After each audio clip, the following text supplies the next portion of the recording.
Hey everybody, how's it going? Hope you're having a lovely day. Welcome to today's episode of How You May Stop Getting Fucked. I'm your host, Louis Rossman. And today I'd like to discuss a law that has been proposed in the state of Massachusetts that really works on the whole you will own nothing and be happy thing we've been discussing on this channel for several years and documenting on the Consumer Rights Wiki. This is a law. It was proposed by a senator and a House representative, Senator William Brownsberger and Representative David Rogers. So thank you very much to those two. The first thing I want to do before we even get started with this is just say thank you and provide credit to the people who are putting in work and putting their ass on the line to try and push legislation forward that protects consumer rights at the expense of companies that may fund their primary challenger in their campaign. Let's take a look through this legislation. And if you are in the state of Massachusetts and you care about ownership, you might want to reach out to the senator and this House representative and say thank you for their work. Section 2A. For any connected consumer product manufactured on or after January 1st, 2026, the manufacturer shall disclose a minimum guaranteed support period during which technical support, security updates, and bug fixes shall be provided for the product's essential software, firmware, and hardware. Disclosures required under subsection A shall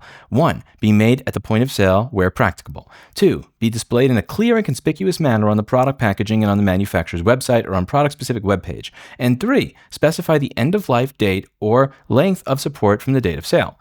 C. The manufacturer shall not shorten the disclosed support period after the sale of a product, but may extend support period by issuing updated disclosures. D. Not less than 6 months prior to the end of the minimum guaranteed support period, the manufacturer shall notify customers of the forthcoming end of life, including a list of features that will no longer function and any cybersecurity risks, performance degradation, reduced interoperability, or other changes that may result from discontinued product support. E. Manufacturer shall deliver notifications required under subsection D by one of the more following methods. 1. In-product messaging through an associated application user interface. 2. Email communications when the manufacturer possesses consumer contact data. Or 3. Posting on the product-specific webpage. F. Internet service providers that supply or lease connected consumer products shall be responsible for ensuring that such products continue to receive security updates if still in active deployment, or if declared end of life, are replaced at no cost to the consumer with comparable products capable of receiving security updates. A violation of any provision of this chapter shall constitute an unfair or deceptive act or practice under Section 2 of Chapter 93A. The Attorney General shall have all the powers and duties under Chapter 93A for the enforcement of this chapter, including the authority to promulgate rules and regulations necessary to carry out its provisions. B. Any person who suffers an discernible loss of money or property, real or personal, as a result of the manufacturer or service provider's violation of this chapter may bring an action under Chapter 93A, Section 9, to recover actual damages, including but not limited to costs to replace or repair the affected product, costs of substitute or alternative product, shipping, installation, and setup costs, and you go, and so on and so forth, and you get the idea. Now, one of the provisions in here that I find the most interesting when it comes to ownership, it comes back to a video that I did about California a few months ago. Does California enforce its laws? Help me find out. I wanted to find out if an anti-ownership law in California was a law that was enforced in California. And what I learned, TLDR, no. There's a law in California that says that if you are selling a product and you are selling it, but the company can take that product away from you, that you need to make clear that this is not a purchase in the traditional sense, and they did not do that. They had the fine print on their website. They had the misleading thing where you can buy a lifetime license, but in the fine print on another page somewhere else, lifetime is actually literally as long as they want or feel like. And that law is written where there is no private right of action. A private right of action means if a company breaks the law, you as a consumer can hold them accountable. No private right of action means that you have to wait for the Attorney General in your state or your city to hold them accountable. And the problem with having to wait for the Attorney General is the Attorney General has a lot of stuff on their plate, which means they may not care about enforcing this. And if they don't care about enforcing it, the company gets away with it. And many consumer protection laws are written with no private right of action, which means that if a company fucks you over, you have to go, "Please, Mr. Attorney General, please, Ken Paxton, please care about my rights more than restricting women's right to abortion, please." And, good luck with that, whether you live in a red state or a blue state. I've demonstrated on this channel many fucking times. If you are waiting for your state's attorney general to actually do something, you can be waiting for a long fucking time. And what you see over here is that you are allowed, as a citizen, to, if you suffer any ascertainable loss of money or property, real or personal, that you may bring an action. Meaning that if a company makes a product obsolete without informing you, and that harms you in any way, shape, or form, you can sue them. Good. Because many consumer protection laws, including all the right to repair laws that I've seen so far, have no private right of action. And I understand why they do that, because they don't want the court to be filled up and choked up with people that are showing up to say this company is not giving me access to the screwdriver that I need or something like that. But at the same time, with no private right of action, it means the law doesn't really have any teeth, because the Attorney General, again, when you have immigration, when you have economic issues, when you have like workplace issues, like gender issues, racism issues, who can use what bathroom issues, this policeman did this to me issue, like ICE, and like, everything going on in the modern fucking world. Netflix told me they would give me 4K and they gave me 720p and a 3 megabit per second stream. You know, nobody cares. When the Attorney General is looking at the list of everything that is going on in the United States right now, and he sees a person complaining that their vacuum cleaner no longer has connected features, like, you're never gonna, like, they're never gonna take action on it. It's not gonna happen. And if it does happen, it's probably gonna be forgotten about. But it won't be forgotten about if you can take action on it. So what I like here is that the Attorney General and the citizens can both take action on it, which is why I hope that this makes its way through the legislative process. Now, some things on this that I like is that you cannot shorten support after sale. So a company cannot change their terms of sale post-purchase and get away with it. If they say that we're going to support this device for 2 years, you got to support this device for 2 years. And there is transparency at purchase. They have to say, by the way, we only plan to support this for 2 years.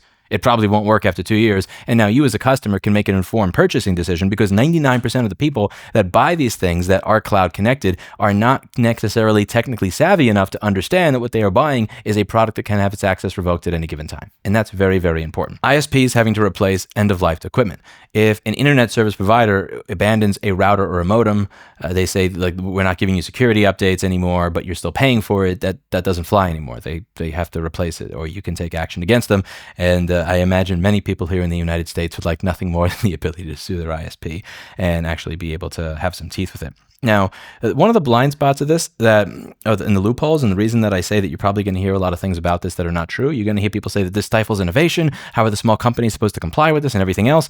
There is no minimum support period. You can write on your product that this thing is going to work for 90 days and then we don't support it anymore. And that's fine, as long as you are upfront with the customer. So we're not dealing with a situation here where it's, well, I understand Apple has the money and the budget to support a product for a really long period of time, but a smaller company is not going to be able to do that. What are you going to do?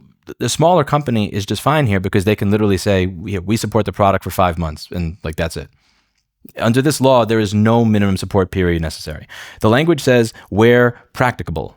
I imagine that means practical, not practical. Maybe I'm just have a poor education, but where practical or where practicable has a lot of wiggle room for a company to say, this is why it is not reasonable in this case for you to have this expectation of us.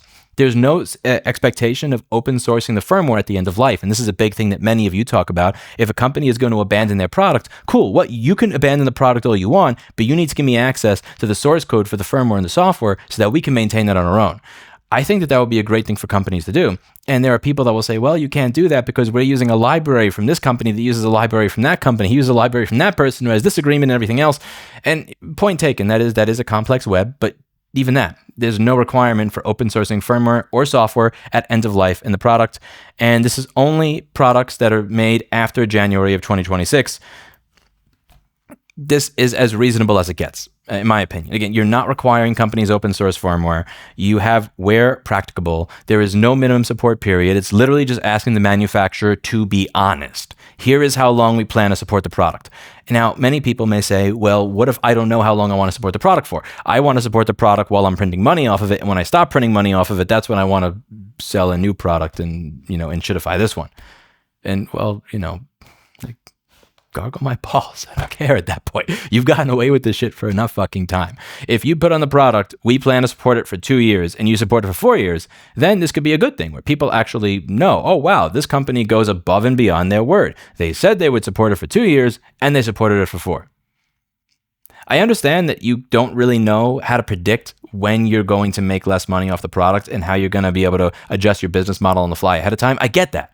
But at the same time, the other side of the coin is that so many companies just have products that most consumers have no awareness, have the ability to stop working when the company stops supporting them, and then just stop supporting them, and it's a surprise to everybody. And that just has to stop happening. Like, you could make your products where they work on a local network, but I know, like, the mind blown. I can't imagine people making stuff that's actually Home Assistant compatible. Personally, I think this is a good thing, and I want to see this law get pushed forward, and I hope that they are successful, and I hope that they have the support necessary to get it done. If you live in the state of Massachusetts, I would suggest that you can contact your House and your Senate representative and tell them that you think this is a good thing so that they can see that this is not just something that's supported by a niche set of technologists that make up a very small voting bloc, but rather that there is actually some mainstream attention behind it. Consumer Reports, Stacey Higginbotham said, most consumers have experienced the frustration that comes with buying a connected appliance or smart home gadget that abruptly stops working when the manufacturer decides to stop supporting it. And the Secure Resilient Future Foundation has said that laws like this are necessary to stop corporate abuses and provide clear guidelines and guardrails for big tech. And I agree. I'm curious what you think. Let me know down below. And if you're in the state of Massachusetts, I will include the House bill text and the Senate bill text in the links down below so that when you are contacting your representative, you know exactly what to say that you are in support of and why. Thank you very much for watching. And as always, I hope you learned something. I hope that you will take a visit to consumerrights.wiki and consider contributing to the Consumer Rights Wiki when you can, when anything comes up that has this type of business model to it. Consumerrights.wiki is where we go over many different companies that do this, whether we're talking about Nixplay that took away features and functionality in their picture frames that where they never said at the time of sale they were going to take away, or we're talking about Miku that turned a baby monitor into a subscription. Consumerrights.wiki is a website put together by my nonprofit that goes over all of these consumer abuses and logs them so that people have an understanding of where to go when they want to research a product or a company before they buy their products or services and understand if they take part in these anti-ownership practices.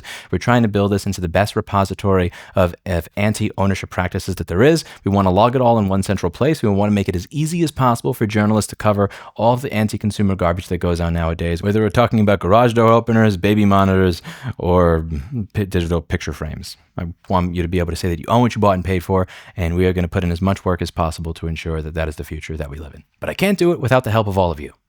Are you open to helping me? I hope you are. Consumerrights.wiki. Help make the articles better. Help contribute new articles. Join and assist. Thank you very much. And as always, I hope you learned something. I'll see you all in the next video. Bye now.